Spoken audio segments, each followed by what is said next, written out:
Boa noite, tudo bem? Como vão vocês? Oi, querida Maria, queridos e queridas, vamos começar a nossa maratona de lives. A primeira live do dia ou da noite é com Gustavo Musa, que é economista, que é professor, enfim, que é um homem do mercado financeiro e vai conversar com a gente sobre esse momento econômico, digamos, brasileiro, não, mundial, né? Ui, não pode cair. Suporte, eu não gosto desse suporte. Eu comprei um outro, chegou hoje, e onde que eu coloquei? Não acho. Mas tudo bem. Um beijinho aqui de Boston.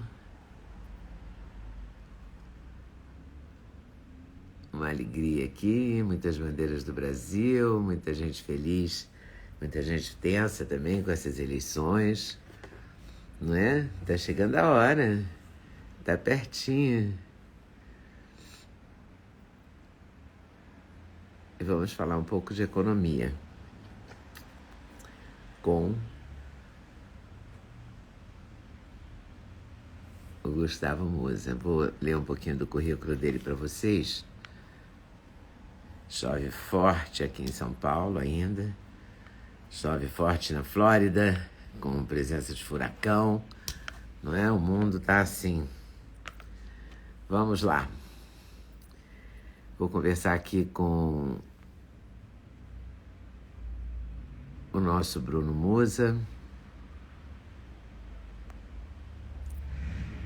15 anos de mercado financeiro.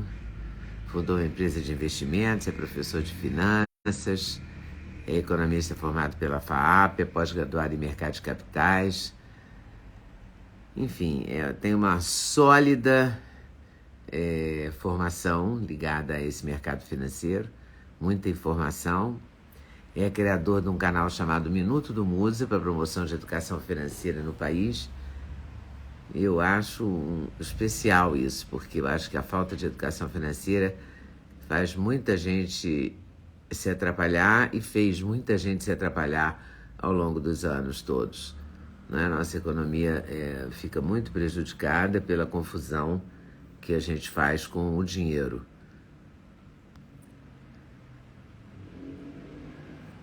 Não é? E aqui a gente tem... Estou esperando aqui o Bruno entrar. Bruno Musa. Temos aqui... Juiz de Fora também está chovendo no Rio de Janeiro. Está chovendo em boa parte do Brasil, né? Floripa não temos... Está chovendo aí, Gerson? Diga. Natal, Rio Grande do Norte. Fátima. Mila da Bahia. Amanda do Rio, Cida de Itajaí, Santa Catarina, Ivan de Portugal, Cláudio de Caruaru, Pernambuco. E vamos nós, ele já está aí, ele jura que ele já está aí, e eu aqui comendo mosca, e o Bruno aqui, ele seria pontual, né? Ele é super gentil, não ia ficar faltando, né? Eu é que sou desatenta e atrapalhada. Tudo bem, Bruno? Tudo bem, você, Leda? Eu, Oba, tudo bem? Eu vou pedir licença para desativar os comentários, só para a imagem ficar mais limpa, para ir para o YouTube depois, ok? tá bom. Eu estava avisando aqui que eu estava online, já tinha mandado a solicitação e você falando, eu estava falando, tô aqui, até que o pessoal começou a falar, ele já está aí. Pois é, eu comecei a ver. Mas eu sou muito atrapalhada mesmo com isso. Bruno Musa, que prazer, muito obrigada por ter aceito o convite.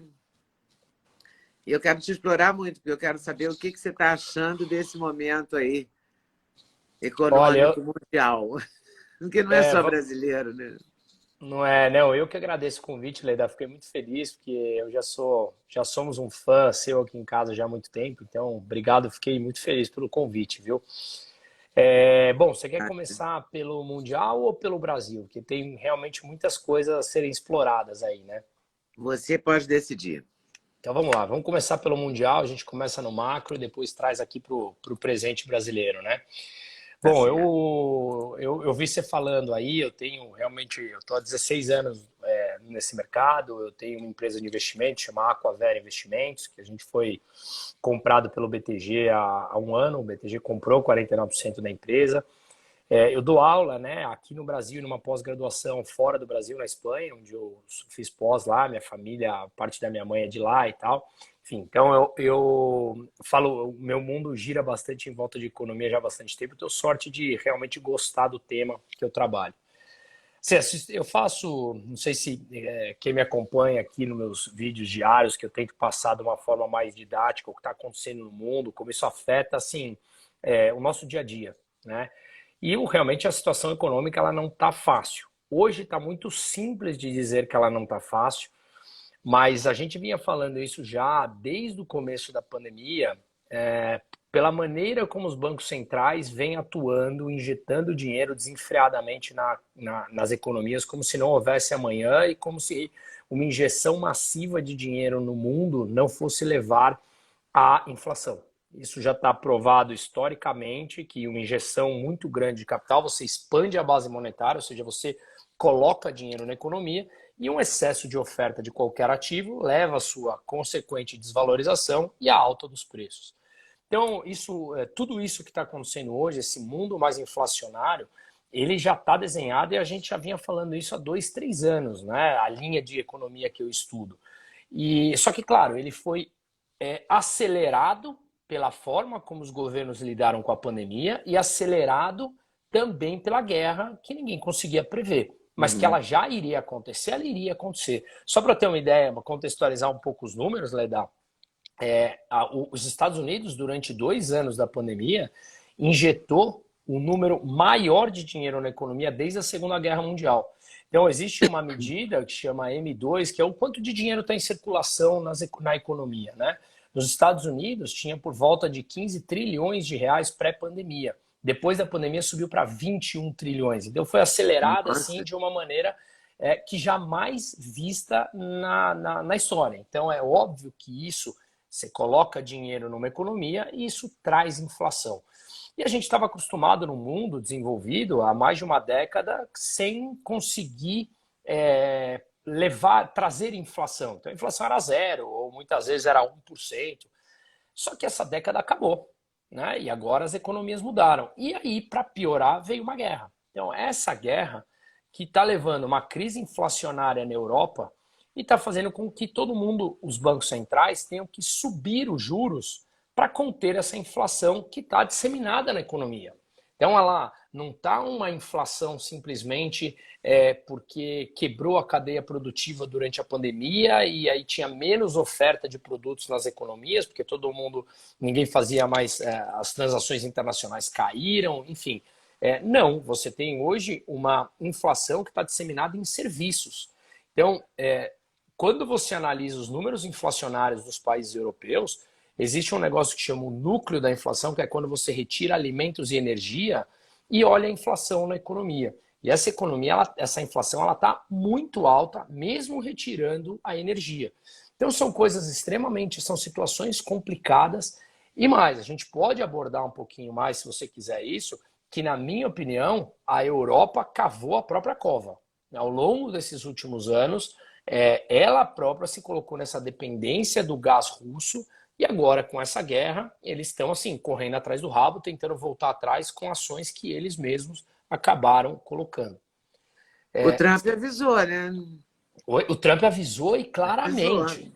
E aí, quando está tudo indo muito bem, todo mundo ri, né? Ah, ele é um É, maluco, ai, olha só. Igual a gente está vendo agora o Paulo Guedes falar, o sucesso que foi ele no Flow ontem, todo mundo, meu Deus, foi não, tá incrível. falando besteira. Daqui 3, 4 anos a gente vai estar olhando e vai falar assim, lembra daquelas medidas que foram aprovadas? Pois é, nós estamos surfando agora. Então, eu acho que o mundo precisa ser um pouco menos imediatista e talvez um pouco mais maduro e entender que as soluções que trazem desenvolvimento de longo prazo, elas não acontecem do dia para a noite. A gente precisa entender o que está acontecendo para ficar menos na mão de políticos populistas e ter uma compreensão maior. Porque, de novo, uma ação dessa afeta a nossa ida na padaria para comprar pão, porque o preço sobe no mundo inteiro. Sim. Pois é, mas é difícil você passar isso para o grande público, né? Assim, para de modo geral. Mas o Paulo Guedes ontem deu um show, né? Ele Um ontem estava no show. seu grande momento. Ele, E ele sabe, engraçado que eu nunca pensei que ele pudesse falar. Eu já tinha visto uma palestra dele, ou duas, e ele é muito bom em palestra, divertido até, né? Mas eu nunca tinha visto em entrevista ele tão à vontade.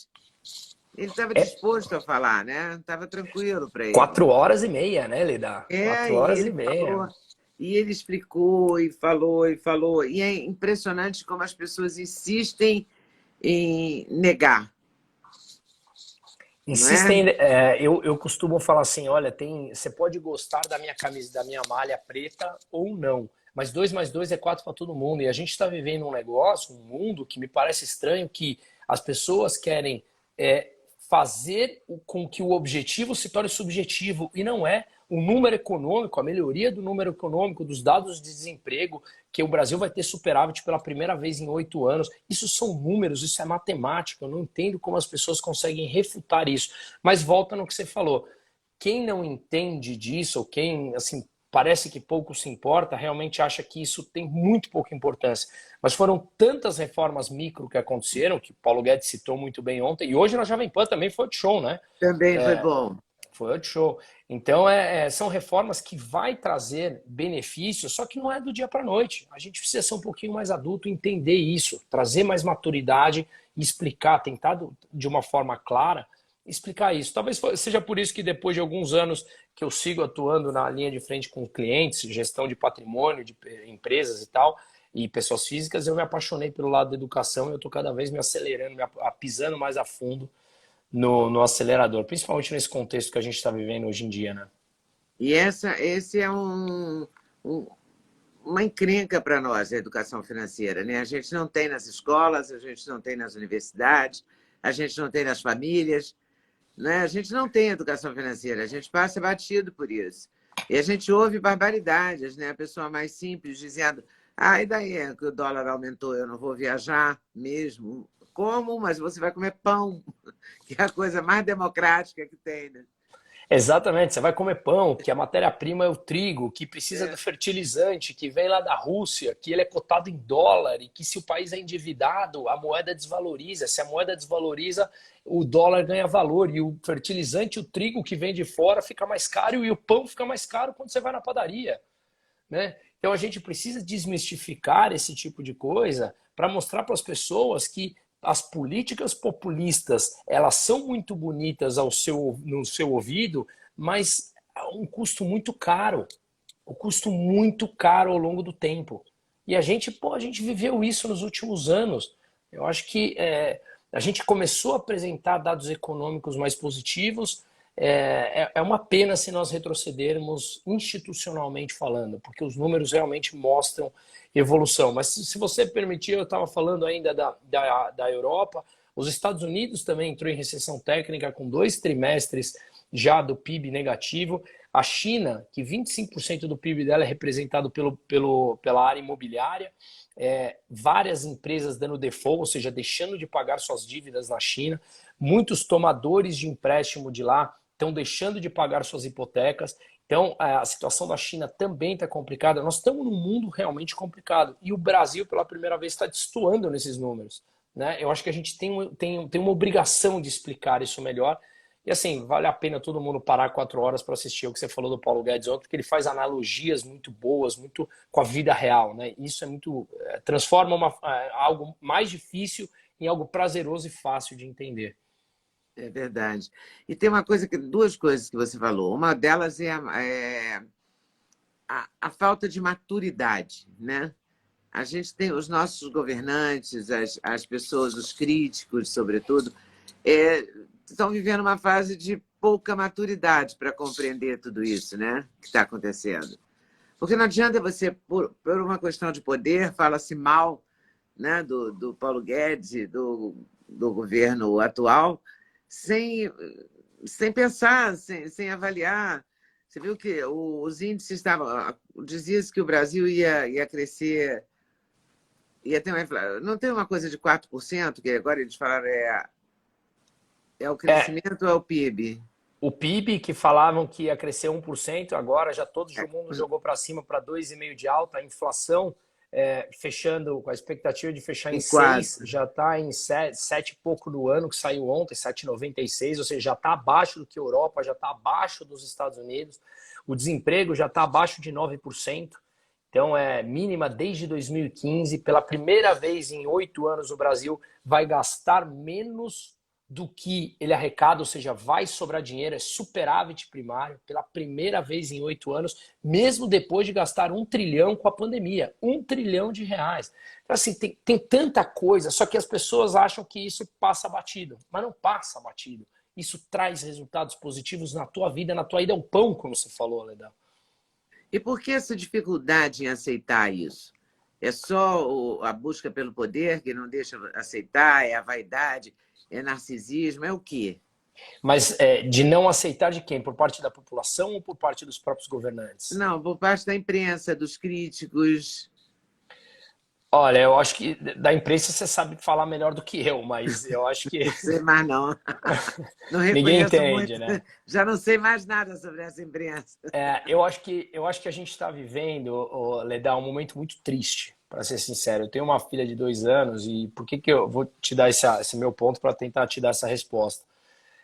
Eu acho que o debate esquerda-direita ele tem que ser muito rico, né? E assim, a direita aprender com a esquerda aprender com a direita. O Paulo Guedes até mencionou sobre isso ontem. Eu não tenho nenhuma convergência com a esquerda, mas é muito legal um debate com pessoas que pensam diferente de mim, porque eu sem dúvida aprendo muitas coisas, né? Mas o que a gente está vivendo hoje não é esquerda ou direita. É imoralidade, é antiético, e isso não pode entrar dentro das nossas casas, né? Então, se a pessoa é de esquerda, ele tem a quem votar de esquerda, a imprensa teria a quem apoiar de esquerda se ela quer ter esse viés claramente de esquerda. Mas não quem está sendo representado agora, isso é imoral na minha cabeça, sabe? Então, assim, são pessoas que é uma figura de uma pessoa, e obviamente eu estou falando do Lula aqui, a figura de uma pessoa que roubou dinheiro de todo mundo, que desviou dinheiro de todo mundo, de saúde, educação, teu, meu, que trabalha 12 horas por dia, e aí vem alguém apoiar, e aí vem a imprensa apoiar. Eu acho que é por isso que está perdendo tamanha credibilidade. De repente, canais como esse, canais como o Flow de ontem, estão ganhando muito mais espaço, né? Mas eu acho muito triste isso. Eu não sei dizer por quê. Assim, o único que eu tento entender é ou você é conivente com isso, ou você realmente vai tentar surfar uma onda que antes você surfava e agora deixou de surfar. Eu não consigo achar outro tipo de explicação. E como é que isso vai acabar? Qual é Bom, o nós final estamos. da história? É uma pergunta muito difícil, né? Eu espero, a gente tem uma oportunidade na mão agora que eu espero que a gente consiga fazer com que a gente tenha mais pelo menos 4 anos de uma política mais liberal para mostrar para a população que, por mais que o discurso populista é mais bonito, porque ele te promete comida do dia para a noite na tua mesa, ele tem um custo muito mais caro que aqueles que precisam dessa comida vão sentir o efeito lá na frente muito maior via inflação. A inflação é o imposto mais perverso que tem, porque ela tira o poder de compra, principalmente da população que é dependente das ajudas governamentais. E essas ajudas governamentais acabam tornando um país mais endividado se você não tem uma responsabilidade fiscal. Então é muito complicado isso, mas é mais bonito e mais fácil acreditar em quem chega e te põe um prato de arroz e feijão na frente. Eu costumo falar que quem é de esquerda ou de direita, mas bem intencionado, tem a mesma intenção: que as pessoas vivam bem, que você tenha, que as pessoas tenham uma renda interessante, tenham empregos decentes, saúde boa, educação boa. O único que diverge é que eles, esquerda, acreditam que quem é o indutor, o promotor disso é o Estado, e nós, mais à direita, acreditamos que isso vem do mercado da área privada. Até aí são discussões saudáveis. Mas quando você passa para o lado da irresponsabilidade, irresponsabilidade fiscal, em que você promete Deus e o mundo, mas não tem dinheiro para pagar isso, se torna um discurso populista. E, inevitavelmente, assim como qualquer pêndulo, ele volta para o patamar de equilíbrio. E quem vai sofrer quando tudo volta para o equilíbrio, que quando você gasta muito é uma inflação maior, quem vai sentir é justamente aquelas pessoas que acreditaram que aquele prato de arroz e feijão era algo assim, pensando pelo teu bem. Meu Deus, olha como eu amo a Leda, toma um prato de arroz e feijão. Não, é populismo. É muito mais caro. Então, eu acho que a gente precisa, é isso, como eu te falei, na minha opinião, os burocratas têm uma tendência, no geral, a tratarem as pessoas como eternas crianças imaturas, como se nós todos precisássemos de um salvador, de um É, papai Estado salvador salvador. da pátria, E para não nos existe. salvar, para nos orientar, e vai por aí. Agora, eu não sei, essa guerra que ninguém esperava, que vem depois de uma pandemia, né, que traz, por exemplo, eu vi alguma notícia dizendo que em algum país, talvez a Suíça ou a Suécia, se a polícia constatar que você está com Suíça, temperatura Suíça menor que prender, né? 19 graus, menor que 19, você vai prender. Como assim, entendeu? E A são Suíça, países que a né? gente achava que eram livres, né? Pois é, né? Pois é, assim, eu Será que essa tenho, pandemia trouxe à tona os ditadores do mundo inteiro? eu acho. Eu acho. Trouxe à tona e foi um belo teste. Eu acho que as crises e as guerras, elas são sempre um caminho para os estados crescerem e mostrarem as suas verdadeiras intenções, que é sempre crescer. Né? Então, eu acho que são três fenômenos importantes que estão acontecendo e que eu acho que a gente tem que, com informação, combater. Primeiro as entidades supranacionais, ONU, OMS, FMI, Banco Interamericano de Desenvolvimento, enfim, essas organizações supranacionais se sentindo acima das leis de cada um dos países e legislando em cima desses países. Né? A gente viu agora na pandemia muita coisa acontecendo disso. O segundo ponto são os estados querendo se sobressair sobre a liberdade individual das pessoas.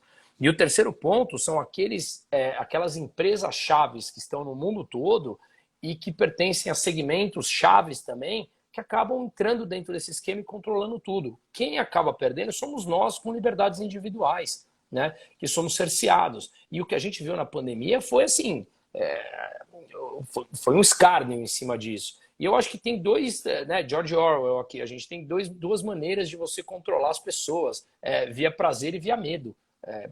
Assim, me parece muito claro isso, né, o que foi colocado. Não sei se, sei lá, algum teste, alguma coisa assim do tipo, mas é o que você falou, a Suíça, que a gente cresceu sabendo que é um país livre, me soltar uma notícia de que, mesmo que seja só para impactar, você pensar na possibilidade de soltar uma notícia, ele fala que você vai prender alguém porque colocou a temperatura do ar-condicionado acima de tal. É muito triste, né? Era impensável até outro dia mesmo, né? Era Isso tem o quê? impensável. 2 anos, se você dissesse isso há 2 anos e meio atrás, alguém dizia, tá louco, É. entendeu? Pirou. De 2017, eu casei no final de 2017, 2018 e 2019, eu passei 2 anos na Europa trabalhando à distância, vim para o Brasil a cada 3 meses e rodei ali 20 e poucos países, conhecendo o mundo do investimento desses países. E a Suíça foi um deles, eu sempre fui apaixonado pela Suíça. E eu comecei a estudar os nórdicos mais a fundo, para quebrar aquelas narrativas que a gente cresce ouvindo que é uma verdade e se a gente não estuda, a gente continua achando que é uma verdade, né? E a tal da social-democracia, que é aquela em que querem te cobrar 50%, 60% de imposto e tá tudo bem, se pudesse cobrar 100, cobraria, como o Paulo Guedes falou ontem, eu comecei a estudar e falar, cara, eu acho que eu não concordo com esse modelo. E aí, quando a Suíça me solta uma notícia dessa, falando que pode prender, eu falo, realmente acho que os estudos fizeram, foi um bom sentido, porque não dá para concordar numa coisa dessa. Né? E, de novo, se você parar para analisar, é o que eu acho, e grande parte das pessoas que pensam com mais liberdade acreditam nisso, que a Europa está passando por esse problema de energia porque eles próprios se colocaram na mão do gás russo. Quando Uhum. eles abriram mão de energia nuclear que é limpa, quando eles abriram mão de querer mudar por esse alarmismo que a gente está vivendo, terrorista verde, que tem que ser do dia para a noite, tem que mudar a matriz energética do dia para a noite. Gente, calma, está acontecendo uma mudança de matriz energética. Vamos fazer, mas vamos fazer com planejamento, com calma, senão as consequências, inflação. Porque você não tem energia suficiente de outras formas, sem ser combustíveis fósseis, para continuar fazendo o mundo crescendo. Então calma, vamos fazendo aos poucos.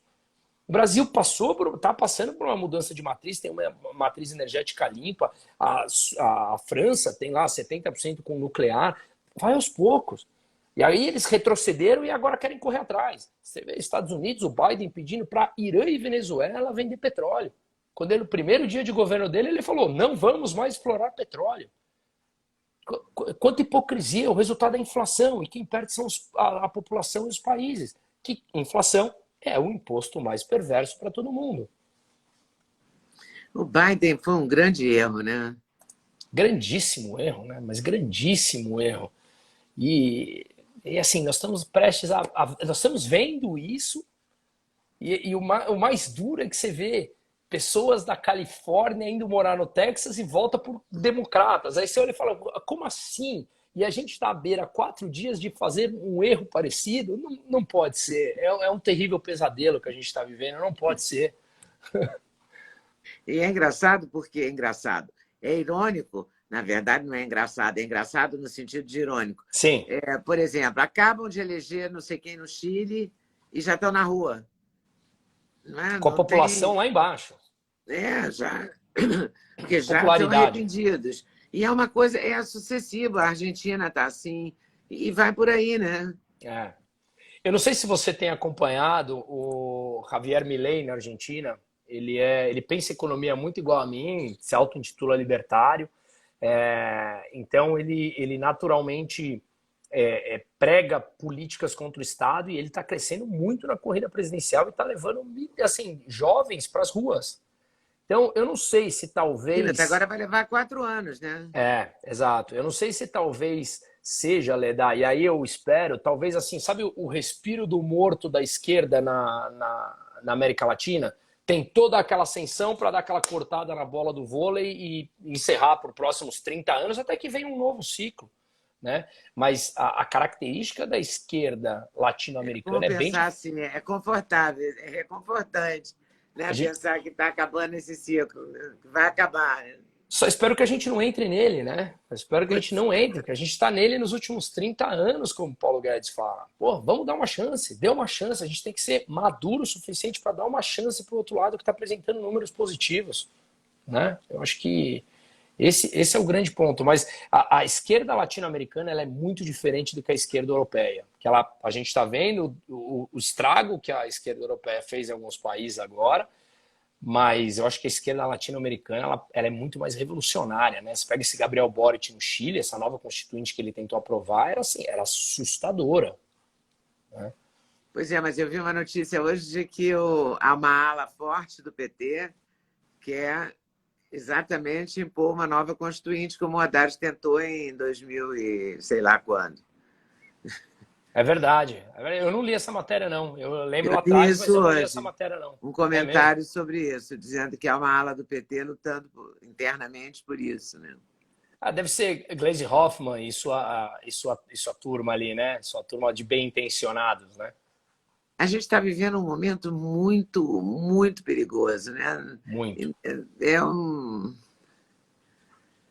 É um fio muito tênue, né? É uma linha muito tênue, e por isso que eu falei para você que eu me sinto muito triste. Eu tô essa semana assim, hoje de quarta-feira eu faço lá eu tenho um canal que eu respondo perguntas que me mandam durante a semana no Instagram, e eu publico a cada sexta e sábado, chama Me Explica Musa.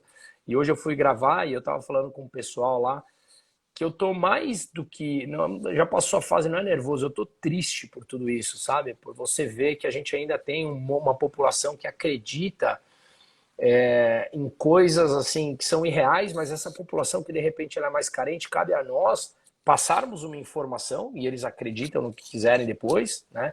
Mas o que mais me entristece é ver pessoas de uma classe social como a nossa, por exemplo, que hoje eu estava discutindo com um amigo que é um conhecido, que é herdeiro de uma das famílias de mais de bi, e ele estava falando, não, mas eu sei, para mim o Lula foi o maior político, mas eu sei que ele é o maior ladrão, mas mesmo assim eu vou votar nele. Eu falei, cara, mas como? Olha o que você está falando, olha o que você está falando, sabe? Assim, então eu acho que é o que eu te falei no começo, Leda, vai além, não é esquerda ou direita, é imoralidade, e isso me dá uma tristeza tão grande em perceber que sei lá, metade de um país, pelo menos, ou quase metade, tá, assim, aceita. E não é só na economia, né? Você vê as ameaças. Se você encontrar algum defeito na urna e você denunciar, você pode ir preso. E é o juiz que faz um gesto de degola. É, é o Essa ministro ficou que diz feia, que o hein? Lula não está devendo imposto, né? Que o imposto vamos esquecer e tal. É Tá, tudo, é tudo muito estranho. mas tá bem claro, né? Tá bem claro, assim, um movimento estranho. Então, se você falar que o resultado que não tá errado lá na urna, você pode se responder criminalmente. Só que você não pode levar celular para filmar. Então é você contra ele. Somos nós contra o juizão lá, o dono do Brasil. É, se você. O Gilmar Mendes que fala que o Lula não deve mais imposto, 15 milhões, mas ele tem declarado não sei quantos milhões, sendo que o cara nunca trabalhou para ganhar aquele dinheiro. Então, o outro que. As pessoas que devolvem o dinheiro roubado, milhões e milhões e milhões, tem cena daquele Gedel com 51 milhões de Aquele caixa de apartamento cheio dinheiro. de dinheiro, né? Exato, cheio de dinheiro, o outro dentro da parede, o dinheiro, mas não existe. Então vamos devolver esse dinheiro. Então, mas não houve corrupção porque foi julgado em lugar errado. Assim, não, é assustador o que a gente está vivendo. Se É, não houve, mas é tão simples, né? Se não houve corrupção, por que se devolveu esse dinheiro? não é simples. Parece tão simples, né? Como é que um gerente da Petrobras vai devolver 100 milhões de reais se o cara não tem É. entrada para isso? Da onde ele tirou De esse dinheiro, onde que mas ele não houve tirou corrupção? isso, né?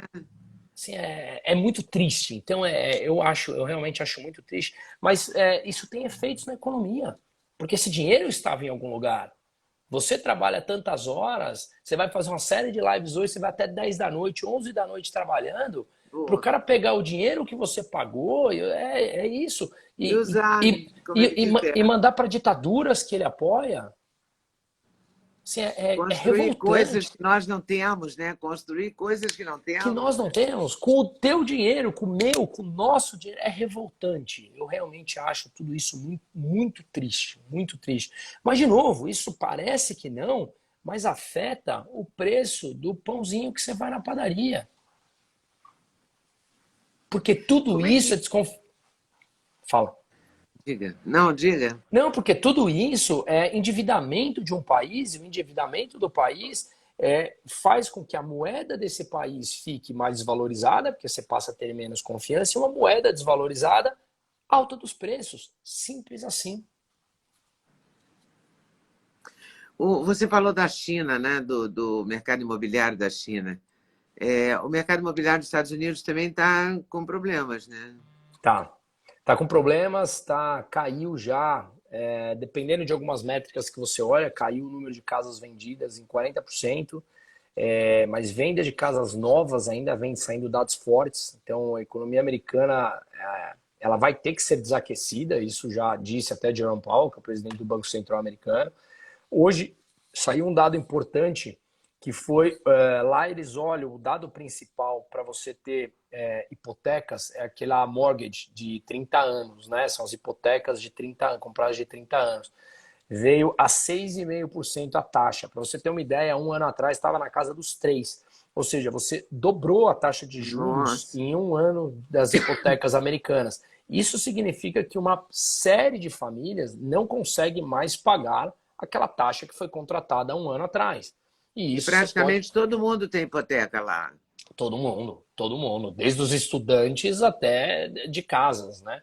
Então, os Estados Unidos, eles estão ainda com dados bem paradoxais, dados, você vê, a taxa de desemprego ainda muito baixa, 3,6%, você não encontra mão de obra para trabalhar, uma inflação dos salários ainda muito alta, mas o próprio Banco Central fala, a gente vai precisar estimular o desemprego por mais contrassenso que isso seja, a gente precisa Estimular o desemprego? precisa aumentar o desemprego, porque se você tem pessoas empregadas nesses níveis, então em pleno emprego, e você tem uma competição muito grande pelo capital humano, pelo trabalho das pessoas, você sobe o nível de salário. Quanto mais as pessoas estão ganhando, mais elas gastam. Quanto mais elas gastam, mais inflação, mais pressão nos preços. Então, eles estão subindo a taxa de juros para retirar esses trilhões que eles injetaram na economia, que eu falei aqui no começo para você, para drenar o dinheiro que eles colocaram na economia, ter menos dinheiro em circulação, as pessoas terem menos poder de compra para conseguir que os preços caiam. Entendeu? E assim, isso foi Entendi, mas gerado. é tão contraditório, né? Mas é Assim, porque para são quem as. não é da economia, sabe? Mas por que tem trilhões a mais de dinheiro na economia? Porque eles estimularam isso e vieram injetando esse dinheiro ao longo dos últimos anos. Então, se você pega, por exemplo, desde a crise de 2008, não sei se quem não viu aqui ainda aquele filme Too Big to Fail, Grande Demais para Quebrar, é uma verdadeira aula do que a gente viu agora. Então, muitos bancos seguradoras quebraram, eles injetaram o dinheiro lá na veia, o dinheiro do governo, compra e você vê, traz liquidez para o mercado e você vê que muitas empresas durante a pandemia que receberam dinheiro, ou perdão, antes da pandemia, elas sobreviveram porque receberam dinheiro barato do governo, juros 0 a 0 mesmo, vai ganhando dinheiro aqui nos Estados Unidos, na Europa, e você permitiu que uma série de empresas ineficientes continuassem sobrevivendo. E assim, as consequências chegam. Aí me falam, pô, mas e aí, o que você ia fazer? Cara, algum momento a gente vai ter que lidar como adultos com o problema. Se você, por exemplo, ganha 10 e gasta 15 durante meses, daqui a pouco os bancos não vão te emprestar mais dinheiro e você vai ter que ir atrás de um agiota. Então, você vai ter que, mais cedo ou mais tarde, cortar os teus gastos na veia da tua casa para você conseguir voltar a ter acesso a crédito, senão você não consegue. A Argentina, por exemplo, não tem mais crédito nem local nem externo. Então, eles têm que imprimir dinheiro. Imprime dinheiro, a inflação está batendo Inflação 80%. terra. Então, não tem escolha. Ser saudável nos faz. A liberdade ela vem aliada à responsabilidade. Ser saudável, seja financeiramente ou não, pressupõe uma série de pré-requisitos. Você cuidar da tua vida, cuidar da tua saúde financeira. É assim, a vida é assim. Não tem o que fazer. Enquanto a gente não encarar como verdadeiros adultos as consequências econômicas de ações populistas, a gente vai continuar empurrando a poeira para debaixo do tapete. E o euro? Europa? O euro eu acho que é uma situação bem mais complicada, né? O euro é uma junção é uma união política, onde criou-se uma moeda comum. Essa moeda comum, ela vem perdendo o valor dia atrás dia. Então, hoje de manhã, agora no final do dia, estava 96, 97 centavos, ou seja, para cada euro você compra 96 centavos de dólar, tá? Ou seja, há um ano atrás, cada euro você comprava $1,24. Então, veja que em percentual é muita coisa, é mais de Muita coisa. 20%. Há um ano atrás, R$ 1 estava 6,50 € 60. Hoje está igual ao dólar. R$ 1 praticamente 5 euros, um euro praticamente R$ 5. Então, olha o percentual como o euro perdeu valor. O euro é uma união política de países extremamente diferentes que se juntaram numa moeda comum, e isso foi muito, muito falado lá no final dos anos 90, começo de 2000, quando começou a juntar países extremamente diferentes. E para tentar falar de uma maneira mais clara, você vê que o euro tem um problema muito importante sob o ponto de vista econômico. Você não tem emissão de dívidas em euro. Cada país emite a sua própria dívida, só que todos os países usam o euro. Só que a dívida da Itália é mais arriscada do que a dívida da Alemanha. A dívida da Espanha é mais arriscada que a da Alemanha. A dívida da Grécia é muito mais arriscada. Então, o que você precisa? Sempre um Banco Central Europeu intervindo para os países que são fiscalmente irresponsáveis, usando o dinheiro daqueles que são mais responsáveis. Até que ponto, quando você tem uma economia pujante, tudo indo bem, sem inflação, tudo bem, você nem percebe, porque o dinheiro está entrando. No momento em que você vê uma economia alemã completamente deteriorada pela inflação e sem energia na beira do inverno, até quando os alemães se sentirão tranquilos em usar o seu próprio dinheiro para sustentar a irresponsabilidade de Grécia, Itália, Espanha, Portugal e outros? Até quando eles se sentirão confortáveis em segurar, de repente, Hungria, República Tcheca, que são países completamente diferentes? Então, eu acho que a Europa e o euro como moeda, ela precisa olhar para dentro e fazer uma autorreflexão. Não acho que o futuro seja tão bonito assim, olhando sob o ponto de vista econômico, tá? Até quando a Alemanha vai querer pagar a conta, né? Ela é o carro-chefe. Por que que ela vai ficar querer pagar a conta enquanto os próprios alemães não podem ligar o aquecedor e passar frio no inverno rigoroso de, sei lá, -5, -10 graus? Eu acho que pode vir uma comoção. Você acha que pode vir uma comoção na Europa com isso? Acho. Porque a falta de energia pode causar um grande dano, né, a A esses gente, países todos. Uma Leda, revolução, uma insatisfação popular muito profunda, né? Porque mexe com todo mundo, né? Com o dia a dia, com... a gente acha que não, mas talvez virou um hábito tão normal nos dias de hoje, na vida de hoje, acender, apertar um botãozinho, acender a luz ou apertar um botão e ligar o ar-condicionado, né? Mas não é. Não existe crescimento no mundo de qualquer coisa, ou produção de qualquer coisa que a gente está usando aqui, um celular, a internet, a luz que está em volta, a mesa que você está apoiado, o sofá que você está sentado, a roupa que você está vestindo, tudo tem energia. Sem a energia, você não consegue fabricar nada. Absolutamente nada. Então não é simplesmente só a pessoa chegar na casa dela e não ter calefação lá na Europa. A indústria que produz todos os produtos que chegam no supermercado ou que transportam os produtos, tudo depende de energia. Então, se você passa a ter um problema de oferta de produtos aliado a pessoas ainda com frio, é o caos social. Pois é, esse caos mesmo que eu temo, que eu acho que é quase que inevitável. Vai acontecer, não tem como. Exato, E exato. tem uma Fala. solução, quer dizer, tem uma rima para essa questão da energia, porque a solução seria produzir mais energia, etc, etc. Mas qual é a rima nesse momento? O inverno está na porta, né? Agora na porta eles estão com estoque de gás. A Alemanha está com estoque de gás em 91%, acima da média histórica, que é 87% na zona do euro.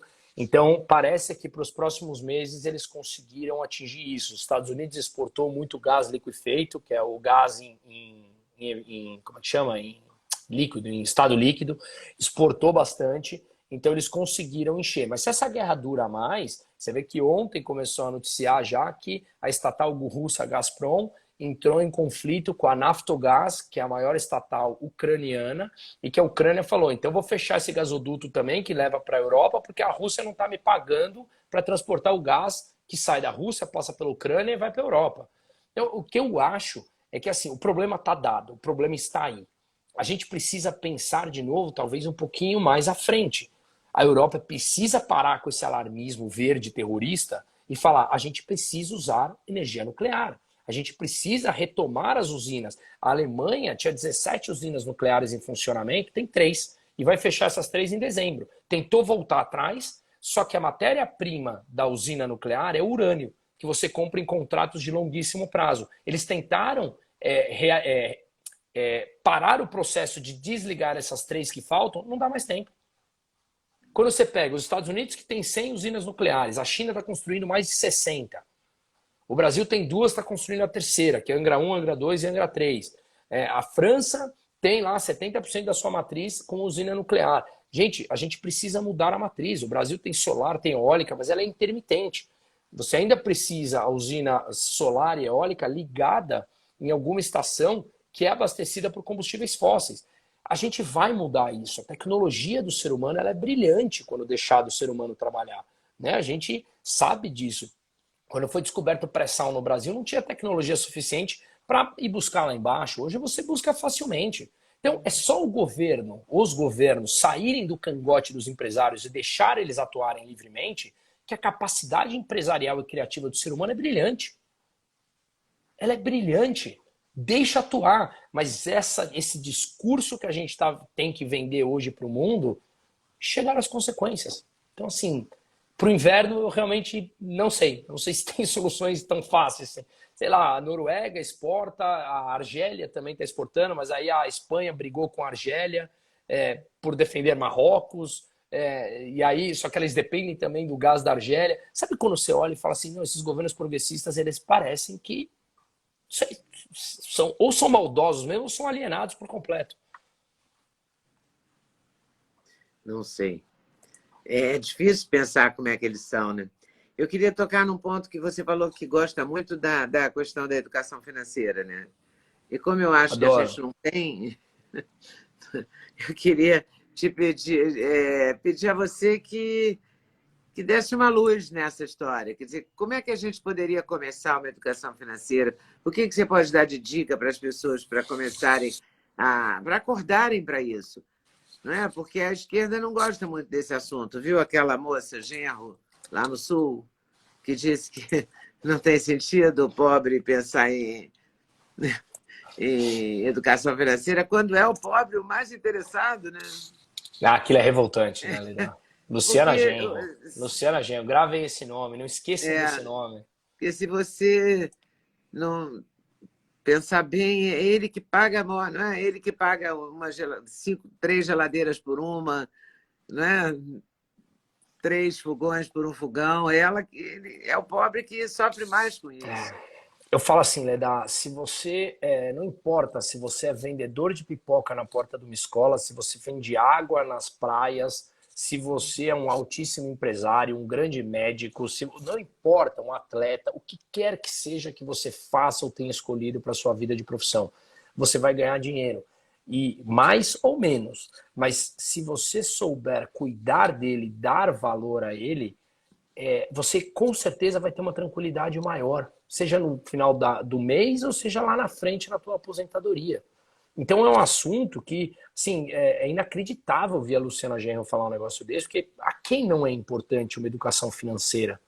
Claro, só se de repente eu quero te manipular. Quanto menos você souber, é mais fácil eu te enganar, né? Então eu faço isso com os meus clientes, eu falo, gente, não acredita na minha voz só porque você gosta ou não gosta da minha voz. Vamos debater. Aonde a gente está alocando o teu dinheiro? Nisso, nisso, nisso. Por quê? Por causa disso, disso. Entenda. Ah, mas eu não gosto de entender. Não, entende. Você vai entender. Tem que entender. É seu dinheiro, é o seu trabalho. E se eu for um picareta? E se eu fosse? Sabe, você fica mais fácil, você fica mais suscetível a cair no conto do vigário. Vamos debater, vamos conversar, vamos entender o que você está fazendo com o teu dinheiro. Eu estou aqui para te ajudar, mas vamos entender. Agora, de dica que você falou, eu faço uma coisa com meu sobrinho. Meu sobrinho tem 11 anos, minha filha já tem também uma carteira de ações, só que ela tem 1 ano e 9 meses, então ela ainda não entende, né? Mas eu tenho um sobrinho que desde os 6 anos de idade, eu faço o seguinte com ele. Hoje, que ele tem 11, eu dou R$ 100 para ele por mês, divididos por semana, né? Então são R$ 25 por semana e eu falo para ele assim, Bernardo é o nome dele. Eu falo, Bernardo, eu te dou 25 e a gente vai conversar no domingo à noite. Você vai me falar quanto você gastou nessa semana dos 25 que eu te dei. Se você gastou tudo, beleza, na semana que vem eu te dou 25 de novo. Agora, se você gastou 20, sobraram 5. Na semana que vem eu vou te dar 25 mais 5. Só que esses 5 a gente tem que sentar na frente do computador junto e a gente vai escolher uma ação para comprar junto com a tua carteira de investimentos. E aí tem semana que ele chega e fala, olha, meu, Bruno, chama de Bruno, não tio, né? Bruno, meu, sobrou, Bru, ele fala, Bru, sobrou, eu não gastei nada, sobrou 25. Eu falei, legal, então na semana que vem eu te dou 50, 25 mais 25 e os 25 da semana passada a gente tem que investir. O que é investir? E assim foi começando. Né? Então, eu acho, o que é um importante aí nessa. Eu acho que tem algumas lições importantes. Primeiro, eu estou dando uma lição para ele de escassez. Tem um conceito na economia que todos os recursos são escassos na economia. Por mais bilionária que uma pessoa pode ser, o dia dela tem 24 horas como de qualquer pessoa. Então, o tempo das pessoas, que é um recurso, já é escasso. Então, economia é alocar os recursos da forma mais eficiente possível. Então, eu estou ensinando para ele o sentido de escassez. O dinheiro ele é finito, ele não é infinito, então você tem que cuidar dele. Mas, no sentido de que ele vai ter mais lá na frente se ele abrir mão de determinadas coisas agora. Então, para todo mundo, tem um outro conceito importante em economia que é assim, se eu te oferecem R$ 100 agora ou R$ 100 amanhã, você vai aceitar R$ 100 agora, não é isso? Agora, se te oferecem 100 hoje e 200 amanhã, você vai falar, opa, 100% de taxa de juros em um dia, prefiro amanhã. Então você aprende a entender o conceito de tempo, de você deixar certos prazeres agora para ter prazeres maiores lá na frente, né? E um outro ponto é, você quer alguma coisa? Vamos usar desse dinheiro. E você está ganhando ele por um mérito seu. Você guardou na semana passada, então você está ganhando a mais nesse mês. Então você tem aí escassez, você tem o sentido de presente e futuro e você tem a meritocracia. Eu acho que são três coisas que a criança cresce com um espírito muito mais empreendedor e não querendo ser dependente de governos, estados, burocratas e tudo mais, entendeu? E você vê alguma possibilidade é, disso ser viável para grande massa, para levar para as escolas? Você Então, acha viável isso? eu criei um projeto, mas aí foi no começo da pandemia, e aí veio pandemia, escola fechar, tinham outras prioridades, aquela coisa. E aí hoje eu faço mentoria para pessoas que não entendem nada para explicar o que é juros, o que é inflação, como isso afeta. Então eu crio todos os meses grupos de mentoria e eu tento fazer isso. Eu faço trabalhos voluntários em comunidades carentes. Eu moro aqui no Morumbi, aqui em São Paulo, tem uma favela aqui do lado que eu faço como é que chama? Paraisópolis, que eu faço trabalho voluntários lá. Eu tento como eu posso. Nas escolas, é o que você falou, o MEC já colocou na sua grade curricular educação financeira, acho que começa no ano que vem, mas eu tive acesso, eu tive reuniões com o pessoal lá de Brasília, e o conteúdo ele é muito raso. Mas pelo menos está começando. É algo, né? É algo.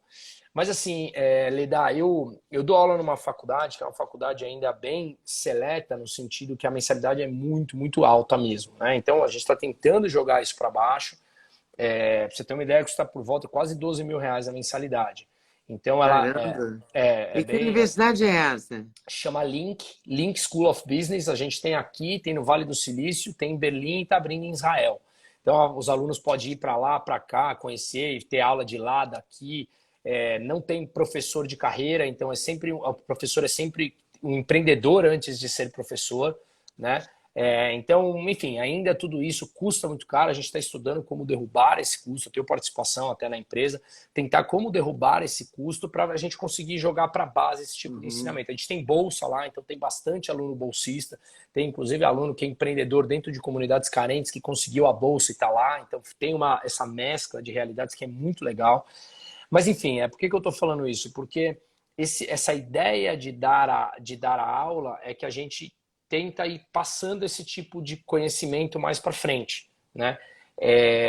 Para onde dá. Então, de repente, a gente instiga muito lá de ter como meta você chegar e falar, olha, repassa esse tipo de informação de forma voluntária para uma pessoa que trabalha na tua casa, que lá, como são pessoas de classe alta, né, tem ou funcionários da empresa do teu pai, ou sei lá, quem você quiser, alguém na rua, aborda alguém na rua e comece a cunhar, adote alguém na rua e fale sobre isso, adote uma criança numa comunidade carente, espalhe esse tipo de notícia, porque a gente tem lá, que eu estava falando, o mínimo que o MEC obriga para a gente dar um diploma para os formandos.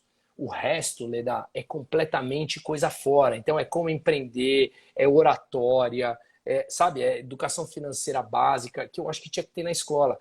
Eu, Bruno, não acredito que vindo do governo, vindo do MEC, a gente vai ter realmente alguma coisa de extrema qualidade. Mas o nível de conhecimento financeiro é tão baixo que qualquer coisa eu acho que é um avanço. Mas já te deixo, já te passo a É palavra. Eu falo melhor que muito, nada, é né? melhor que nada. Eu falo muito que eu adoro o tema, então me interrompa, tá? Mas da mesma maneira que eu Pode falei falar. aqui no começo, que eu falei aqui na frente, no começo, que a gente tinha que esperar o longo prazo para ter resultados, aqui também é uma geração que está começando que a gente vai ter que esperar uma geração lá na frente para eles terem resultado. Não é do dia para a noite que você vai ensinar novos hábitos. É Tem, construção, né? é construção. E é muito interessante que muitos desses alunos ou dessas mentorias que eu faço, quando tem pessoas mais novas, eu falo, pô, conversa em casa sobre isso, quebra aquele tabu de não falar sobre dinheiro em casa. A criança tem que participar daquela decisão de por que está comprando, por que não está comprando.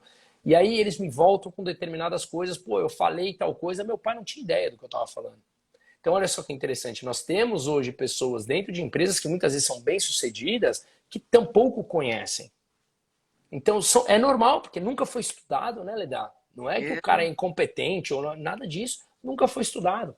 Então acho que a gente precisa entender o processo e esperar essas novas gerações chegar e tentar atuar onde a gente pode, é. né? E tentar ir fazendo esse trabalho de formiguinha, né? Falando, Formiguinha, é fazendo, formiguinha. difundindo essa dica de fale com alguém que trabalha na sua casa ou que trabalha na empresa do seu pai.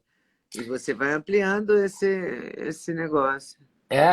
Eu tenho aqui uma moça que trabalha com a gente há um tempo, tem a babá da minha filha, a gente toma café todo mundo junto da manhã, né? E aí eu sempre falo, fico explicando para ela, falo, olha, como é que funciona? Você sabe por que você ganha tanto e pinga na tua conta menos? Você sabe para onde vai esse dinheiro? Você sabe o que é o INSS? Não, não sei. Você sabe quanto você paga de imposto? Sabe quanto você me custa?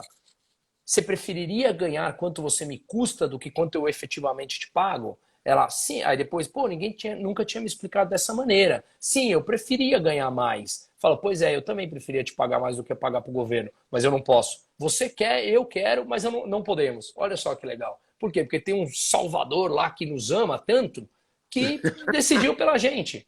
Né? Então assim, e isso você vai passando, eu falo para ela, fala isso para tua filha, fala isso para teu marido, fala isso para não sei quem, vai, espalha. Vamos trazendo esse debate, a gente precisa ter mais conversas, a gente precisa conversar mais sobre o tema, né? Despertar o interesse nas pessoas.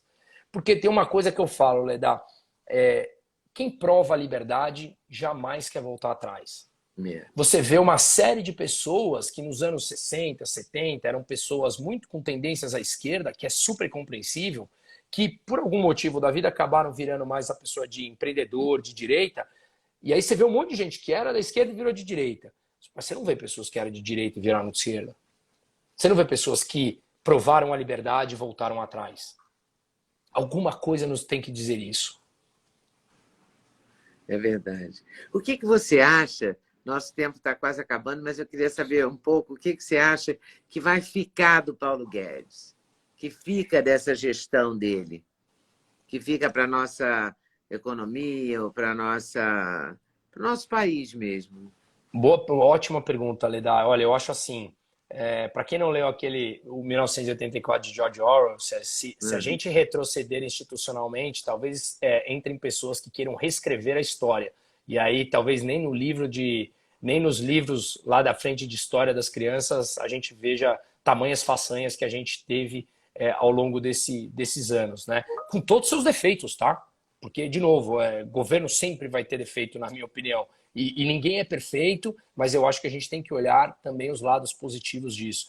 Várias micro-reformas foram feitas. Por exemplo, marco do gás e marco do saneamento. Marco, Como é que a gente tem um país com 50% da população sem esgoto no Brasil e os mesmos que fizeram e isso, como é que a gente teve um monte de gente votando contra? Os pois defensores do é, povo votam contra o votam. saneamento para o povo. Como pode? Como pode isso? E mais, se o Estado se propõe a dar saneamento e nos últimos 70 anos você continua com 50% da população sem, como é que você quer continuar batendo na mesma tecla que é o Estado que tem que te dar isso? Quando você faz uma privatização da SEDAI, que 11 milhões de cariocas passaram a ter do dia para a noite, assim, muito mais investimento.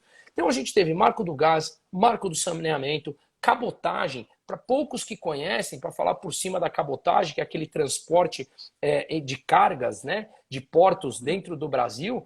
Pô, uma empresa para operar aqui no Brasil, ela tinha que ter frota própria. Quanto custa uma frota? O marco da cabotagem permite que empresas internacionais venham e, de repente, aluguem navios que já existem aqui de brasileiros que barateiem o transporte, é competição, é concorrência.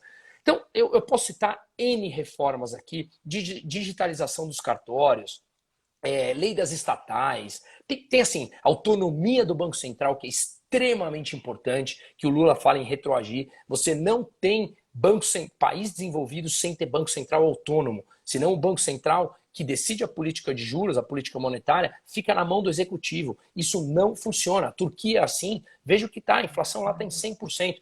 Mas enfim, eu posso citar N, mas eu quero que fique uma coisa do Paulo Guedes, que é o que eu falo, que eu vou dentro de casa a gente fala muito disso, que é talvez as mudanças nas entrelinhas da sociedade. Eu acho que tem sim um pedido da sociedade por mais liberdade. talvez ainda não na base geral, mas você tem pessoas que começam a entender o que ele fala e questionar a burocracia estatal e perceber que ela não é tão benéfica quanto se coloca. Então, digitalizar cartórios é legal, né? Porque é chato ir para o cartório e pagar um boleto de 2% de TBI lá com um volume gigantesco. Você fala, para que eu preciso desse cara? Ou você vai reconhecer uma firma, você deixa lá R$ 50 e tinha que usar dinheiro. Agora você pode fazer Pix e tal. Até esse ano você tinha que usar dinheiro no cartório, assim, em 2022, sabe? Então você começa a perceber que determinadas mudanças, quando elas surtem efeito, facilita a tua vida. E aí eu acho que essa mudança nas entrelinhas a gente não pode deixar morrer. A gente tem que passar adiante para as pessoas. Essa porção facilitadora que ele promoveu é muito importante. É muito importante, Leda. É muito importante. Mostrar para as pessoas e falar, olha só que intrigante. Há 5 anos atrás, a gente só entrava num carro de um desconhecido para nos levar de um lugar ao outro se ele tivesse uma chancela estatal que era uma placa vermelha. Mas nada me garantia que o motorista não era um abusador, um sequestrador, ou o que quer que Nada seja. garantia nada. Hoje você entra na vida com um carro de alguém que você pediu por um aplicativo. A tecnologia por si só, na minha opinião, vai mostrar o que o Paulo Guedes vem batendo. Ou seja, a burocracia estatal ela está muito mais aí para pisar no nosso pescoço do que facilitar a nossa vida. Em Nossa linhas vida. gerais, é o que ele fala. É o que ele fala. A gente precisa de concorrência, sem privilégios, para que aquele melhor sobreviva. E a sociedade como um todo só tem a se beneficiar com o mercado aberto em concorrência. É mais opção para você comprar. O que isso tem de ruim, meu Deus do céu? Como é que alguém pode ser contra isso? O consumidor optar pelo melhor produto ou serviço que ele quiser. Não pode Então, ter pior. A liberdade é a melhor coisa. tinha que ser o pilar de todo mundo, né, Dá? Tinha que ser o pilar. Eu fui esses dias dar uma. E já fui algumas vezes durante a pandemia, lá na Jovem Pan, dar umas entrevistas e tal. E é impressionante como lá você se sente, sei que vai bastante, né? Você sente muito mais à vontade do que outras emissoras que me chamam, que eu vou, porque lá você pode ser você.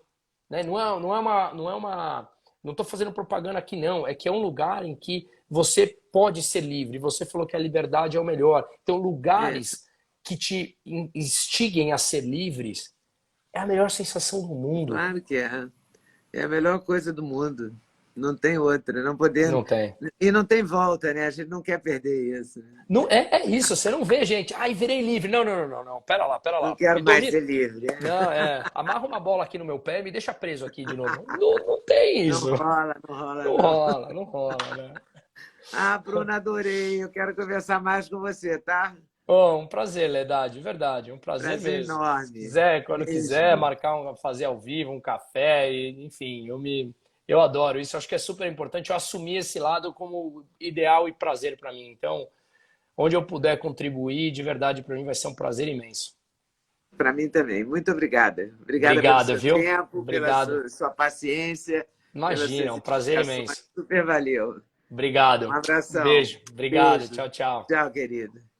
Eu conversei aqui com o economista e professor Bruno Musa, falamos do Brasil, de economia, do mundo, do euro, do dólar e do Paulo Guedes, de tudo que rege a economia do Brasil e do mundo. Foi muito boa essa conversa. E agora eu vou me despedir de vocês, vou fazer o meu Clube da Notícia no YouTube, no meu canal do YouTube, canal Leda Nagli, para onde esta entrevista e todas as outras vão. Amanhã ou depois você vai ver o Bruno Musa lá no meu canal do YouTube, canal Leda Nagli. Se você não é inscrito, por favor, se inscreva e participe do canal. Tem entrevista de toda sorte, de todo gênero, de todo assunto. É um canal multifacetado mesmo, para ser assim. A ideia é essa, tá bom? Então, uma boa noite e até mais. Até daqui a pouco. Daqui a pouco eu vou falar às 9 horas com o doutor Túlio Sperbi. Vamos falar de cardiologia, de whey protein, jejum intermitente, suplementação. Vale conferir. Até lá.